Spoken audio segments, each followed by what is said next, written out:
Micah chapter 6. Hear what the Lord says. Arise, plead your case before the mountains, and let the hills hear your voice. Hear, you mountains, the indictment of the Lord, and you enduring foundations of the earth. For the Lord has an indictment against his people, and he will contend with Israel. O my people, what have I done to you? How have I wearied you? Answer me. For I brought you up from the land of Egypt, and redeemed you from the house of slavery. And I sent before you Moses, Aaron, and Miriam. O my people, remember what Balak king of Moab devised, and what Balaam the son of Beor answered him, and what happened from Shittim to Gilgal, that you may know the righteous acts of the Lord. With what shall I come before the Lord, and bow myself before God on high? Shall I come before him with burnt offerings, with calves a year old? Will the Lord be pleased with thousands of rams, with 10,000s of rivers of oil? Shall I give my firstborn for my transgression, the fruit of my body for the sin of my soul? He has told you, O man, what is good. And what does the Lord require of you, but to do justice, and to love kindness, and to walk humbly with your God? The voice of the Lord cries to the city, and it is sound wisdom to fear your name. Hear of the rod, and of him who appointed it. Can I forget any longer the treasures of wickedness in the house of the wicked, and the scant measure that is accursed? Shall I acquit the man with wicked scales, and with a bag of deceitful weights? Your rich men are full of violence. Your inhabitants speak lies, and their tongue is deceitful in their mouth. Therefore I strike you with a grievous blow, making you desolate because of your sins. You shall eat, but not be satisfied, and there shall be hunger within you. You shall put away, but not preserve, and what you preserve I will give to the sword. You shall sow, but not reap. You shall tread olives, but not anoint yourselves with oil. You shall tread grapes, but not drink wine. For you have kept the statutes of Omri, and all the works of the house of Ahab, and you have walked in their counsels, that I may make you a desolation, and your inhabitants a hissing. So you shall bear the scorn of my people. Micah chapter 6 begins with a covenant indictment that the Lord brings against the people, with the mountains and the hills summoned as witnesses. In Deuteronomy chapter 32 verse 1, the heavens and the earth are summoned as witnesses for the song of Moses. Give ear, O heavens, and I will speak, and let the earth hear the words of my mouth. The summoning of the mountains and the hills gives a sense of how serious the Lord's indictment is. However, where we might have expected the Lord to open with a searing declaration of his people's guilt, he actually invites his people to bring forth evidence against him. He's looking for some evidence, any evidence, to support their behaviour towards him. Was he unfaithful to them in some respect, or did he needlessly burden them? He recounts what he did for them. He led them out of slavery in the Exodus, the great founding event of the people, the event upon which everything else rested. He provided them with gifted leaders, Moses, Aaron, and Miriam. Moses and Aaron are mentioned as a pair in 1 Samuel chapter 12. Psalm 77 verse 20 declares, "You led your people like a flock by the hand of Moses and Aaron." This verse is surprising for including Miriam alongside them. Miriam, of course, was the sister of Moses and Aaron. She was involved in Moses' deliverance as an infant. She also led the women in song in Exodus chapter 15. This passage is reminiscent of Joshua chapter 24 verses 5 to 10. "And I sent Moses and Aaron, and I plagued Egypt with what I did in the midst of it, and afterward I brought you out. Then I brought your fathers out of Egypt, and you came to the sea, and the Egyptians pursued your fathers with chariots and horsemen to the Red Sea. And when they cried to the Lord, he put darkness between you and the Egyptians, and made the sea come upon them and cover them, and your eyes saw what I did in Egypt, and you lived in the wilderness a long time. Then I brought you to the land of the Amorites, who lived on the other side of the Jordan. They fought with you, and I gave them into your hand, and you took possession of their land, and I destroyed them before you. Then Balak the son of Zippor, king of Moab, arose and fought against Israel, and he sent and invited Balaam the son of Beor to curse you. But I would not listen to Balaam. Instead he blessed you, so I delivered you out of his hand." As in Joshua chapter 24, Micah singles out Balak's attempt to curse Israel as a significant instance of the Lord's deliverance of them. Reflecting upon the Lord's faithfulness to and deliverance of them in their history should spur them to current faithfulness. The reference to "from Shittim to Gilgal" presumably relates to the crossing of the Jordan, another signal event of deliverance also referenced in Joshua chapter 24. The prophet then takes up the question of what renders a person or people fit to enter into the presence of the Lord. Many would think that what the Lord most wanted was great numbers of sacrifices, perhaps burnt offerings of the finest animals, offering the whole animal to the Lord rather than just having a sacrificial meal. How about multiplying sacrifices countless times over, perhaps even like the sacrifices with which Solomon dedicated the temple? Maybe the more generous and extravagant libations of oil would do it. If that weren't enough, perhaps the worshipper should offer his own firstborn child for his sin. Would that be sufficient? A common and important theme in the prophetic literature is the critique of mere ritual sacrifice apart from covenant faithfulness. 1 Samuel chapter 15 verse 22.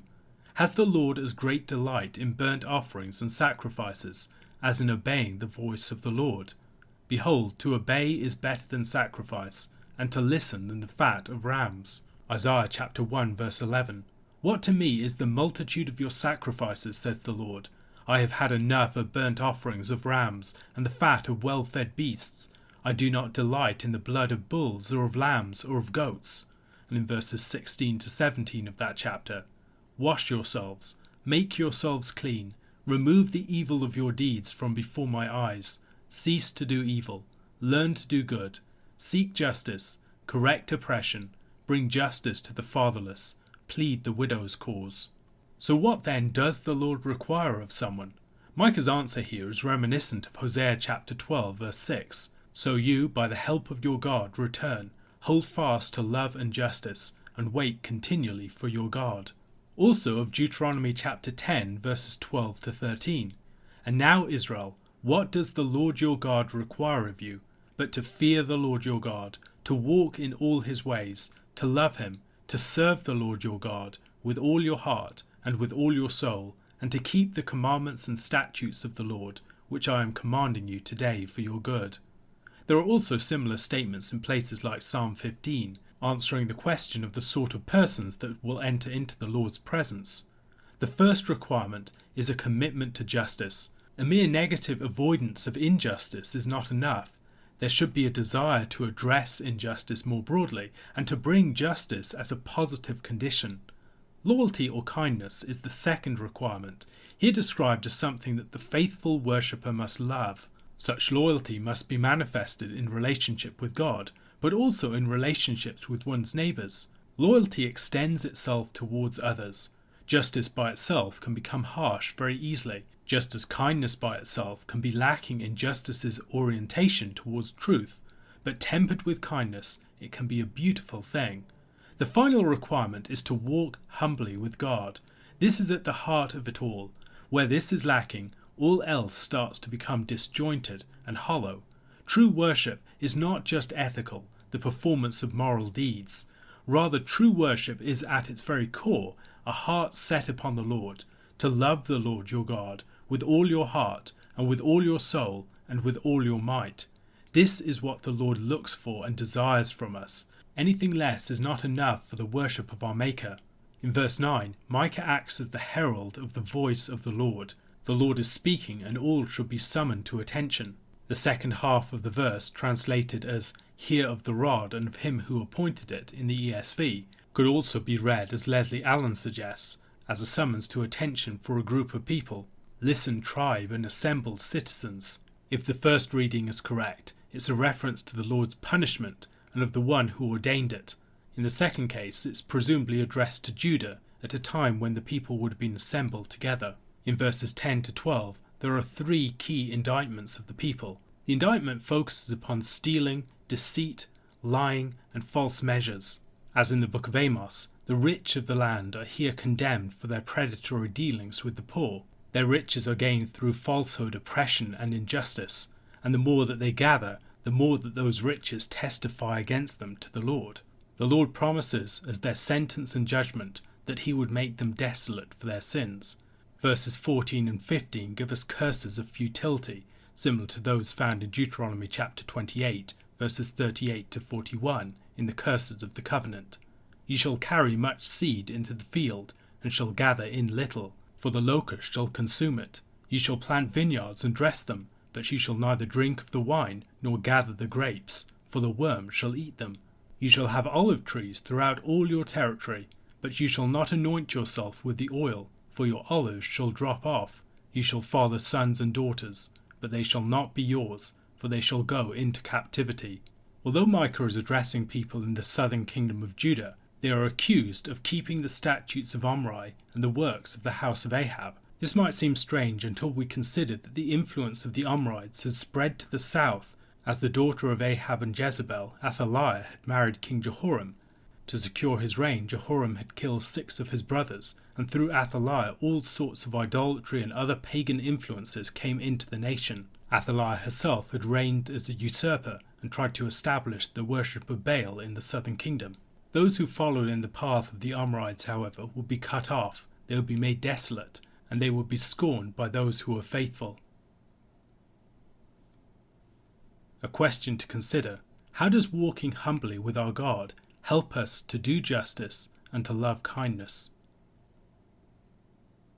Matthew chapter 8 verses 18 to 34. Now when Jesus saw a crowd around him, he gave orders to go over to the other side. And a scribe came up and said to him, "Teacher, I will follow you wherever you go." And Jesus said to him, "Foxes have holes, and birds of the air have nests, but the Son of Man has nowhere to lay his head." Another of the disciples said to him, "Lord, let me first go and bury my father." And Jesus said to him, "Follow me, and leave the dead to bury their own dead." And when he got into the boat, his disciples followed him. And behold, there arose a great storm on the sea, so that the boat was being swamped by the waves. But he was asleep. And they went and woke him, saying, "Save us, Lord, we are perishing." And he said to them, "Why are you afraid, O you of little faith?"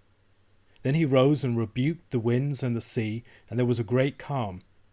And the men marveled, saying, "What sort of man is this, that even winds and sea obey him?" And when he came to the other side, to the country of the Gadarenes, 2 demon-possessed men met him, coming out of the tombs, so fierce that no one could pass that way. And behold, they cried out, "What have you to do with us, O Son of God? Have you come here to torment us before the time?" Now a herd of many pigs was feeding at some distance from them. And the demons begged him, saying, "If you cast us out, send us away into the herd of pigs." And he said to them, "Go." So they came out and went into the pigs, and behold, the whole herd rushed down the steep bank into the sea and drowned in the waters. The herdsmen fled, and going into the city, they told everything, especially what had happened to the demon-possessed men. And behold, all the city came out to meet Jesus, and when they saw him, they begged him to leave their region. Matthew 8 begins a series of dramatic actions that Jesus performs in healings, exorcisms, and other wonders. Here we have an interruption of that narrative with a message concerning discipleship. And we've seen something of the order of these miracles and signs and actions, where Jesus will perform 3 things, and then there's a message concerning discipleship. 3 more, another message. This message underlines the difficulty of discipleship, both in the fact of not having somewhere to lay your head, and also having to leave things behind in a radical way. Jesus' statement concerning the foxes and the birds of the air might be a subtle reference to rulers within the land and to Gentile rulers more generally. The foxes are those like Herod, he's described as a fox in Luke chapter 13 verse 32, and the birds of the air are people like the Romans and others. This is the first use of the expression Son of Man in the Gospel, and this expression brings back the background of places like Daniel, the references to the suffering of the Son of Man, to the heavenly authority of the Son of Man. This is an expression that Jesus uses of himself, particularly when speaking to people outside of the immediate disciple group. The term is a somewhat enigmatic one, and perhaps it's a challenge not just to slot Jesus into an existing slot. There is a slot called Son of Man that you find within the prophets, like Ezekiel and Daniel, but it's not clearly defined. And so you have this one character that's a bit mysterious, and Jesus can define himself relative to this character, but also fill out a picture that has surprising elements to it.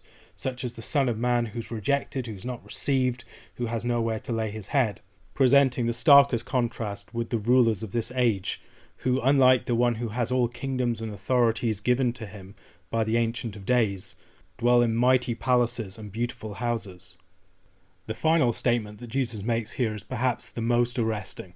In response to a disciple who asks first to bury his father and then to follow, Christ says, "Follow me and leave the dead to bury their own dead." It's surprising break with what we'd expect of filial piety, that the son has to be loyal to his father and bury him. Elsewhere, Jesus teaches against the teaching of the Pharisees, who allowed people to be absolved of their responsibility to their parents. So presumably that's not quite what Jesus is saying here. However, Jesus' statement still should shake us. The statement, "let the dead bury their own dead," suggests that there's a cycle of death that's playing out, that generation after generation the dead are burying their dead, and these people are walking dead. There's no actual life that's taking place. The cycle is one of death. And Jesus, throughout this chapter, has been introducing a cycle of life. He's been dealing with people who are dead in the sense of being outside of fellowship with God and other people, or dead in the sense of experiencing deep sickness and approaching death. And then we'll see other forms of death as we go through. Jesus has come to break this cycle, and those who want to follow him must recognize their loyalty to this cycle of life and not just perpetuating the cycle of death. There is something that must take precedence over that. Now, it's worth bearing in mind that this father had presumably not died yet. Rather, the man is waiting for his father to die and then going to follow Jesus. But by that point, it will be too late. This mission has an urgency to it. There's only a few years before Christ will die. And if he's not on board at that point, he may miss the boat.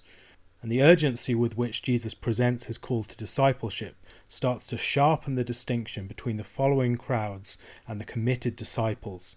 That distinction becomes much clearer. Jesus is followed by his disciples into the boat and out into the sea. And we might think about the story of Jonah as there's this storm that rises up and the people on deck are frantic and trying to deal with the situation, whereas Jonah is asleep in the hold. Here Jesus is asleep, but the situation changes when he rises up. The storm rises and Jesus is asleep, then Jesus rises and the storm sleeps. There is a quaking of the waters. Now there are 3 earthquakes in the book of Matthew. The quaking of the sea here, there's a quaking at the cross, and there's a quaking at the resurrection. And I think this should be a clue that there's something more going on here. Jesus is asleep in the grave, and then he rises up and he delivers his people. The time will come when the disciples feel that they're left all alone, that Jesus is asleep, that he's not helping them, he's gone from the scene. And they face this great storm around them. And then Jesus rises up and delivers them and stills the waves. That will happen at the resurrection. And this is a preview, as it were, of that pattern already taking place. The little faith of the disciples contrasts sharply with the great faith of the centurion earlier in the chapter. Jesus is in control of the situation. He's able to rule over the waves in a way that causes the disciples to marvel. They don't know who this person could be. This shouldn't just be presumed to be a proof of Jesus' divinity, but rather of the prophetic authority of an appointed man, a man who has had incredible authority vested in him. And we'll see as we go through Matthew that actually Jesus has all authority in heaven and earth invested in him, an authority that only God himself can enjoy. But at this point, they're wondering whether this is a great prophet, a prophet greater than all the other prophets. At the other side of the sea, they arrive at the country of the Gadarenes. There they encounter a sort of trifecta of extreme impurity, demonic possession, tombs, and pigs. Why are there 2 demoniacs here? It's not the only time that Matthew has 2 of some people, or 2 of some things, where the other Gospels only have 1. We see 2 sets of blind people in chapter 9 verse 27 and in chapter 20 verse 29 to 34, and then also a donkey and a colt in chapter 21. You can see pairs of persons healed, 2 demoniacs, a woman and a girl, 2 blind men. Pairs are more common within the book of Matthew than in some of the other Gospels. We see the pair of thieves at the cross. We can see the pairs of brothers in chapter 4. And so maybe Matthew's making a broader point about pairings here, as witnesses perhaps, or something else. It's quite possible to harmonise these accounts with the accounts that we find in other Gospels. Perhaps Matthew has less of a scenic immediacy than Mark does, and so focuses upon the numbers of people more than the specific engagements that Jesus has, in which one of the demoniacs would have been the lead figure. Another possibility to consider here is that Matthew is consciously collecting a series of miracles in a way that highlights numbers. So you have 12 people that are delivered in some way. The leper, the centurion and his servant, Peter's mother-in-law, 2 demoniacs, paralytic, a woman and a girl, 2 blind men, and a mute man. And putting all these together, it's a sign of a new Israel, perhaps. The demoniacs address Christ as the eschatological judge, as the Son of God, as the one who will torment them. We've already seen Christ presented as the eschatological judge at the end of chapter 7, where Christ is the one who will judge people who come and say, Lord, Lord, and he will say, I never knew you. Depart from me, you workers of wickedness. Elsewhere, we've also seen Satan recognizing Christ as the Son of God. The use of such a title underlines the fact that Christ's identity was known to spiritual beings. He is not just a mere man. He is one who has come from heaven to act in a decisive manner.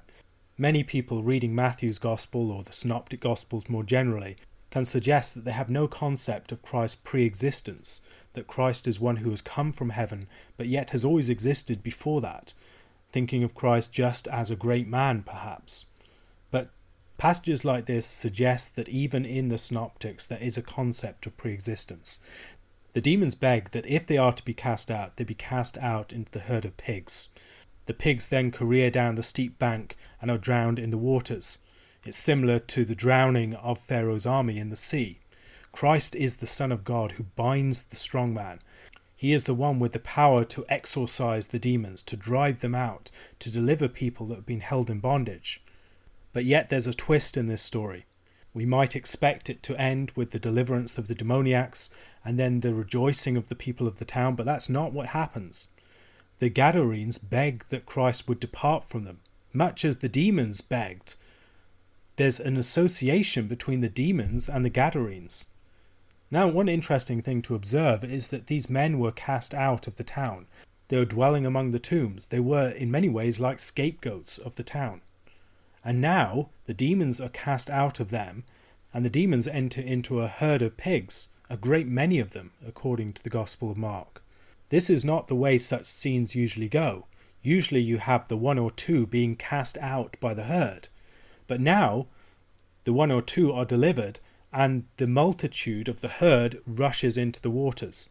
So there's a reversal of the scapegoat pattern. René Girard has argued that within this story we're seeing a reversal of the scapegoat pattern. And in the scapegoat pattern, typically, a few people are cast out by a larger group as a sort of lightning rod for the problems within their community. And perhaps that's what happened to the Gadarene demoniacs. Perhaps all the demons and issues of the community were being cast out into them. And they were the ones dwelling among the tombs, holding all these demons of the community. And then Christ deals with those demons, releases the demoniacs from that oppression. And those demons then go into the herd, which represents the people of the town. The herdsmen run into the town and tell the people, and they beg Christ to depart. Christ upsets the social order. Christ ends up being the one who is cast out, not just the demons from the demoniacs. I've commented upon the patterns of threes within these signs, and here I think we've seen a movement from more private miracles in the first 3 signs of chapter 8 to more dramatic signs of authority causing people to fear, with an emphasis upon reaction. So the first one is, what sort of man is this, that even winds and sea obey him? And the second reaction is that of the people of the Gadarene city, who beg Christ to depart from them. In these reactions, we're seeing some of the options that people have in their response to Christ. Will they seek to drive him out, as their fear leads to a rejection of Christ?